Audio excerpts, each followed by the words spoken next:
Namayani ang matinding tensyon sa buong Mystic Spirit Sect habang nakatuon ang lahat ng atensyon kay Qin Yan. Pero bagamat karamihan ay namamangha sa halos malahalimaw niyang talento ay may ilang tao namang hindi maitago ang matinding inggit na bumabalot sa kanilang kalooban. Si Uyang Jun ang pinakanahihirapang tanggapin ang lahat. Halos mangilid na ang kanyang mga luha sa sobrang galit at pagkadismaya nang mapagtanto niyang napakalayo na ng agwat nilang dalawa. Ang Thunder Tribulation na kasalukuyang hinaharap ni Qin Yan ay malinaw na patunay na hindi na niya ito maaabutan sa bilis ng paglakas nito. Sa gitna ng nagngangalit na kalangitan ay nanatiling matatag si Qin Yan. Wala man lamang bahid ng takot sa kanyang mukha sapagkat noon pa man ay inihanda na niya ang sarili sa anumang pagsubok na ipagkakaloob ng Heaven and Earth. Tiwalang-tiwala rin si Xiaoling na malalampasan ni Qin Yan ang huling hadlang na ito. Hindi na siya halos mapakali sa pananabik na makita si Qin Yan na tuluyang maging isang martial emperor realm expert. Tuluyan namang nanaig ang inggit sa puso ni Uyang Jun. Sa pag-aakalang ito na ang huling pagkakataon upang pigilan si Qin Yan kaya direkta niya itong sinugod ng napakabilis. Nahalata naman agad ni na Princess Miao Miao, Long Ho, at Old Shan ang kanyang balak kaya sabay-sabay silang humarang sa kanyang daraanan. Subalit hindi yon naging sapat para mapigilan si Uyang Jun. Isang napakabihirang artifact na tinatawag na Soaring Dragon Missile ang agad niyang inilabas. Tanging isang beses lamang maaaring gamitin ang artifact na ito ngunit sapat na iyon upang mailipat ang gumagamit sa napakaikling sandali. Pagkaaktibo nito ay bigla na lamang naglaho si Uyang Jun sa harap ng tatlong martial ancestor realm expert. Sa sumunod na sandali ay lumitaw siya sa mismong lugar kung saan naroon ang Emperor Core ni Qin Yan. Naramdaman agad ni Princess Miao Miao ang kanyang lokasyon at naghanda na sanang sumugod subalit isang makapangyarihang aura ang biglang humarang sa kanyang daraanan. Laking gulat niya nang makita si Uyang Ba na nakatayo sa kanyang harapan na tila matagal nang naghihintay sa kanyang pagdating. Higit pa roon ang ikinabigla niya nang maramdaman ang tunay na cultivation nito. Ang aura ng sect leader ay nasa martial dominator realm at isang antas na lubos na taliwas sa impormasyong matagal nang kumakalat sa sect. Natahimik si Princess Miao Miao habang mabilis na sinusuri ang sitwasyon. Kaya niyang labanan si Uyang Ba kung ilalabas niya ang kanyang tunay na lakas ngunit batid niyang ang paglabas ng kanyang aura ay maaaring makaakit sa atensyon ng mga kaaway mula sa upper realm. Kapag nangyari iyon ay mas malaking kapahamakan ang maaaring idulot nito kaysa sa kasalukuyan nilang problema. Sa isip naman ni Uyang Jun ay iisa lamang ang layunin niya. Kailangang mapigilan niya ang pag-breakthrough ni Qin Yan sa anumang paraan. Alam niyang ito na ang huling pagkakataon upang gawin iyon sapagkat oras na makapasok si Qin Yan sa Martial Emperor Realm ay tuluyan ng mawawala ang anumang pag-asa niyang habulin ang lakas nito.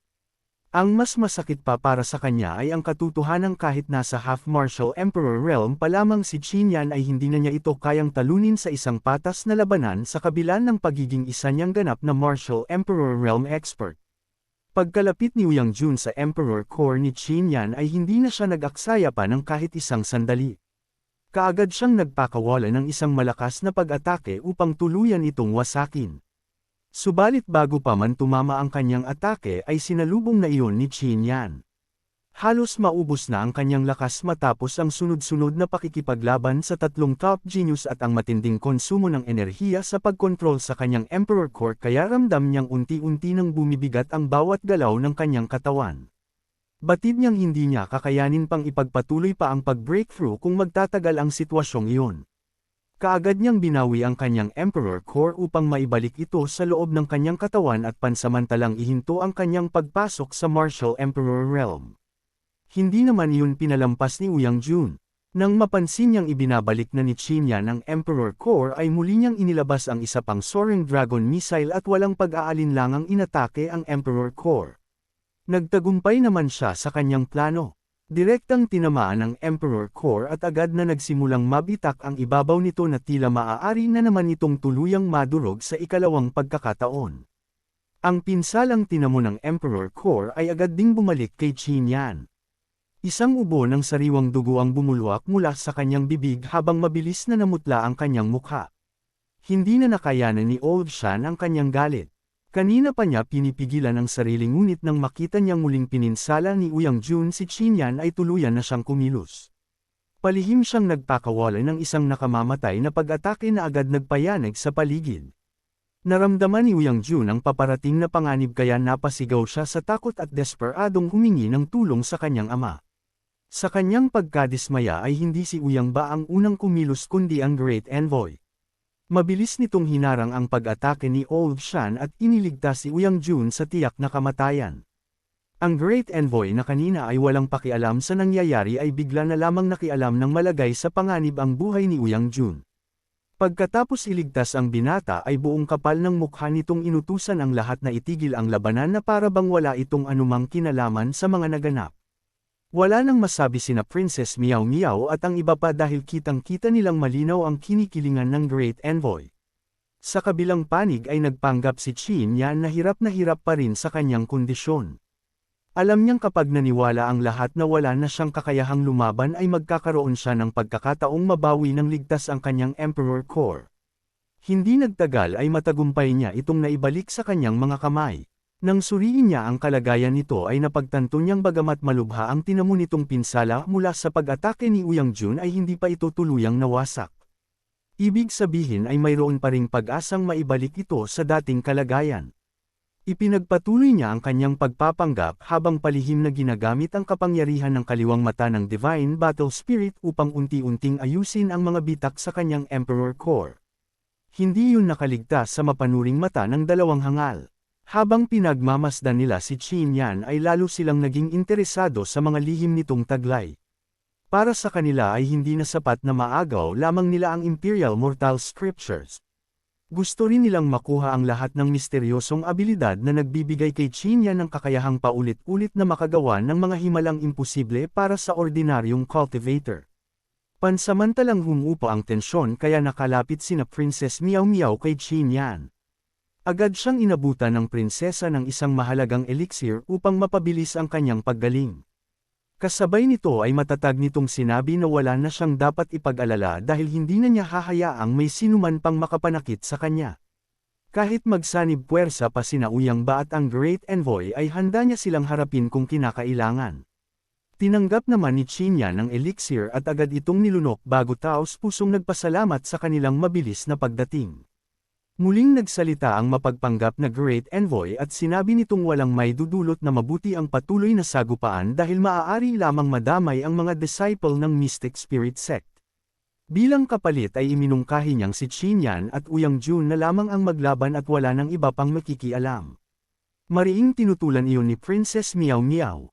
Malamig niyang binalaan sina Uyang Ba at ang Great Envoy na kung hindi nila isusuko si Uyang Jun ay titiyakin niyang hindi na sila muling makakakita ng pagsikat ng araw at doon na matatapos ang kanilang buhay. Bigla namang sumabat si Qin Yan sa usapan upang pigilan si Princess Miao Miao at mahinahong hiniling na hayaan na lamang silang maglaban ni Uyang Jun. Matagal na niyang naisturuan ng leksyon ang taong paulit-ulit na nagtangkang kitilin ang kanyang buhay at nais niyang gawin iyon gamit ang sarili niyang mga kamay. Pagkarinig ng mga disciples sa naging desisyon ni Qin Yan ay agad silang nabalot ng matinding pangamba. Hindi nila maintindihan kung saan ito kumukuha ng ganoong katinding kumpiyansa upang tanggapin ang hamon ng Great Envoy. Sa kanilang pananaw ay napakalaki ng kalamangan ni Uyang Jun dahil isa na itong ganap na Martial Emperor samantalang si Qin Yan ay nasa Half Martial Emperor realm pa lamang at kasalukuyan pang nagdurusa sa matinding pinsala.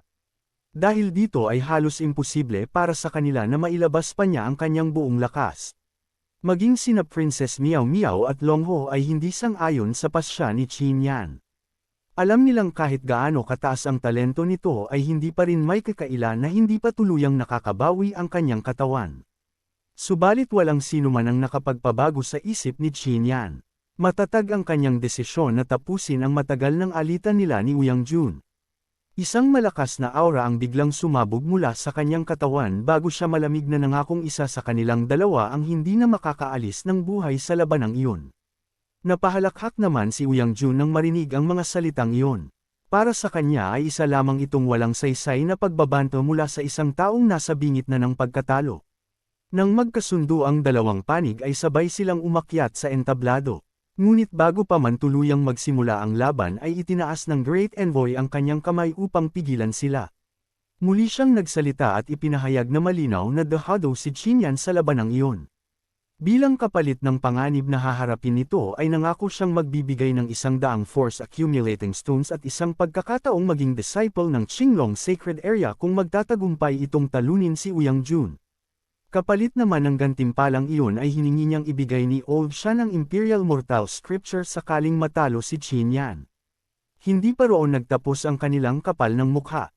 Sumingit si Uyang Ba at tinanong ang iba pang sect leader kung sumasang-ayon sila sa mungkahing iyon.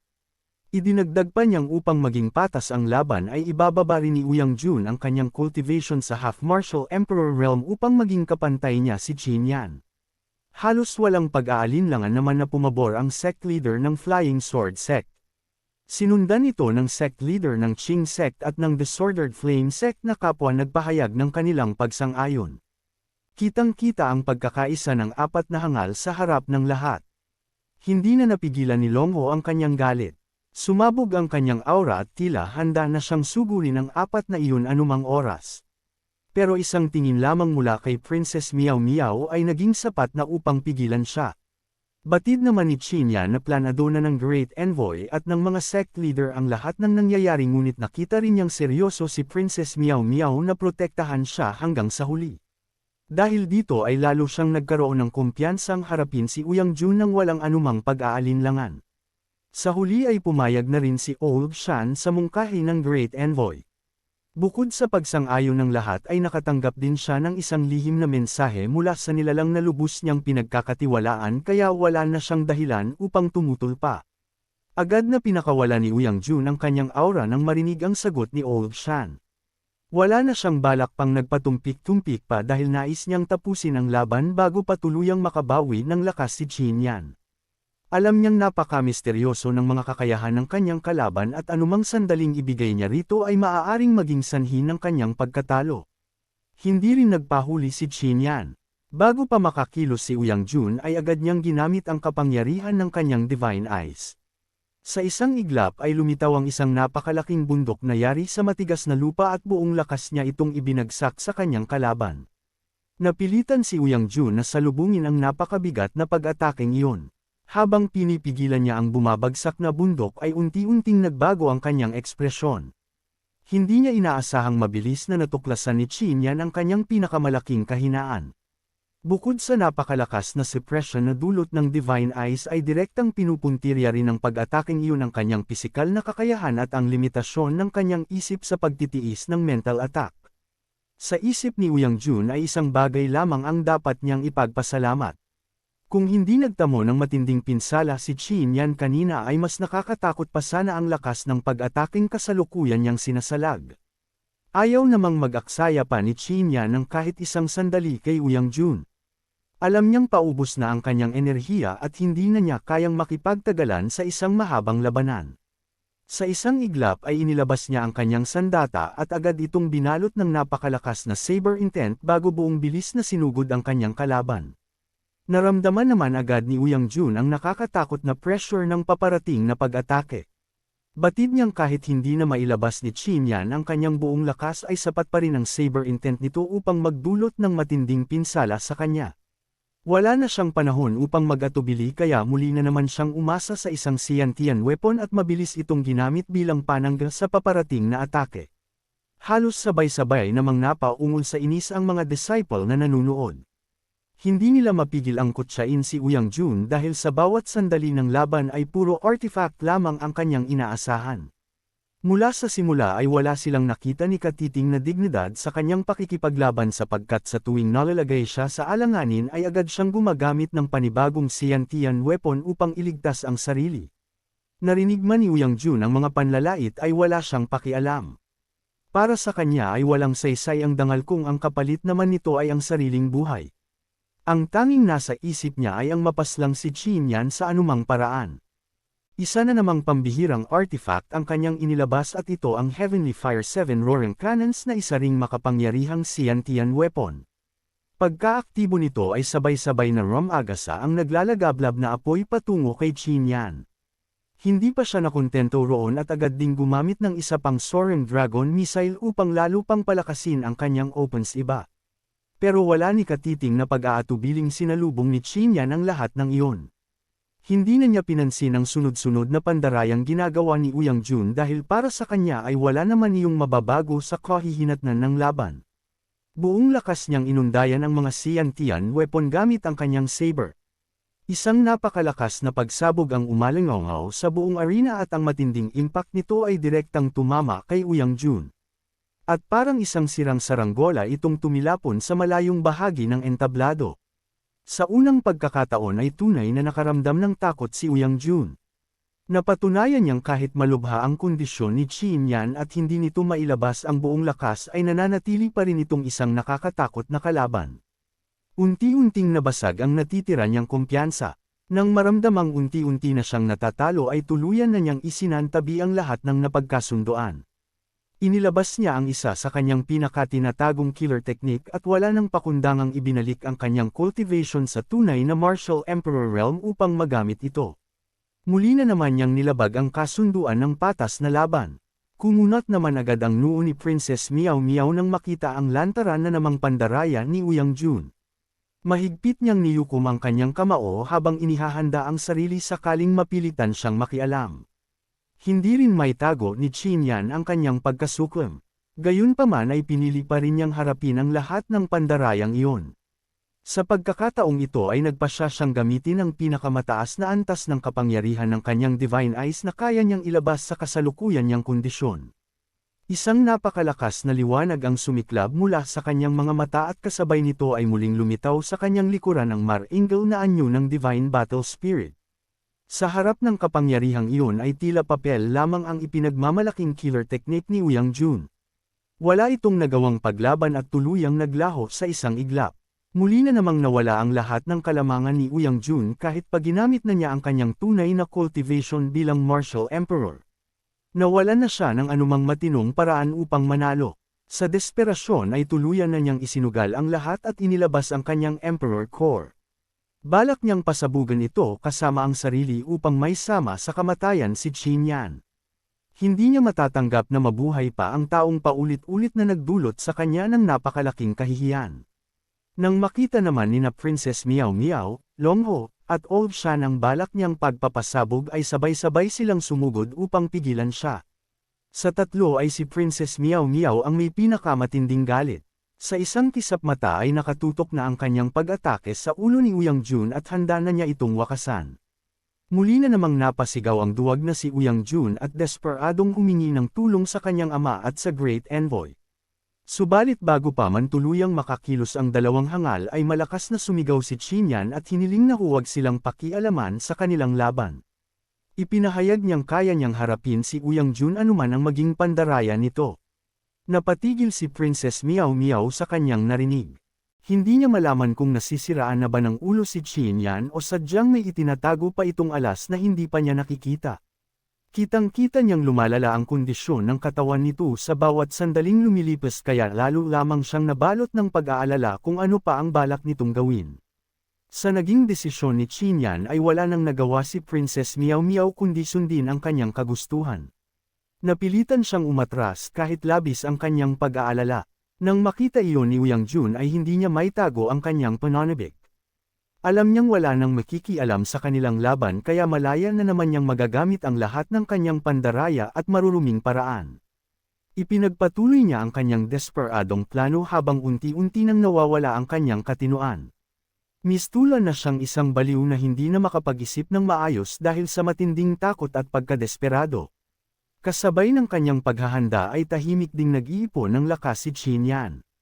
Isang teknik na matagal na niyang hindi ginagamit ang muli niyang inilabas at iyon ay walang iba kundi ang Heavenly Accumulating Strike na itinuro sa kanya ng misteryosong matanda. Makalipas ang ilang sandali ay natapos din ang kanyang preparasyon. Walang anumang pag-aatubili niyang pinakawalan ng pinakamalakas na atakeng kaya niyang gamitin sa kasalukuyan. Isang nakakasilaw na liwanag ang sumabog sa buong arena at sa loob lamang ng ilang saglit ay isa-isang nadurog ang lahat ng depensang inihanda ni Uyang Jun. Maging ang mga Xiantian weapon at ang pinagmamalaki nitong teknik ay walang nagawa kundi tuluyang maglaho sa ilalim ng napakalakas na kapangyarihan ng Heavenly Accumulating Strike. Biglang nagbago ang ekspresyon ni Uyang Jun. Napalitan ng matinding galit ang kanyang mukha ngunit kasabay nito ay unti-unti ring lumitaw ang takot sa kanyang mga mata.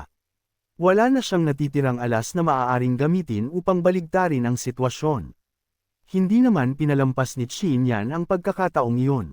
Agad niyang hinugot ang kanyang saber at buong bilis na sumugod upang tuluyan ng wakasan ang buhay ng kanyang kalaban. Habang papalapit siya ay lalong lumalakas ang nakakakilabot niyang killing intent na naging dahilan upang pati ang sect leader ng Disordered Flame Sect ay mapabalikwas sa matinding pagkabigla. Sa loob lamang ng isang kisap mata ay narating na niya ang kinaroroonan ni Uyang Jun. Kitang-kita sa kanyang mga mata ang matinding hangarin na tapusin na ang lahat. Subalit bago pa niya maibaba ang kanyang ancient saber ay isang napakalakas na pressure ang bigla niyang naramdaman mula sa kanyang tagiliran. Paglingon niya ay nakita niyang buong bilis na sumusugod si Uyang Ba. Pero hindi na hinayaang makalapit pa ito ni Princess Miao Miao. Tinupad niya ang pangakong paprotektahan si Qin Yan sa anumang mangyari at agad niyang hinarang ang paparating na si Uyang Ba. Nagtagumpay naman siyang pigilan ang pag-atake nito nang walang pag-aalinlangan. Nang makitang ligtas na siya ay bahagyang ngumiti si Qin Yan. Bilang ganti sa ginawang pagprotekta sa kanya ng prinsesa ay hindi muna niya pinatay ang wala ng malay na si Uyang Jun. Sa halip ay harapan muna niya itong ipinahiya sa harap ng lahat.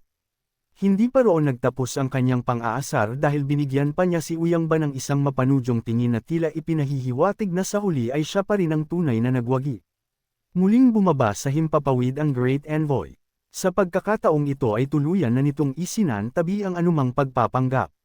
Lantaran nitong inutusan si Qin Yan na isuko ang lahat ng kanyang mga lihim. Kabilang doon ang mga natamo niya sa Martial Serendipity Pavilion at ang mga nakuha niya sa Longhu Mountain Range pati na rin ang Imperial Mortal Scriptures. Subalit hindi man lang natinag si Qin Yan sa harap ng isang Martial Dominator Realm Expert. Sa halip ay malamig niya itong sinagot at tahasang pinaalis sa kanyang harapan dahil wala siyang balak sundin ng alinman sa mga utos nito. Agad na nagdilim ang mukha ng Great Envoy matapos marinig ang mapangahas na sagot ni Qin Yan. Sa sobrang galit ay direkta itong nagpakawalan ng isang napakalakas na pag-atake na may layuning patayin siya sa isang iglap.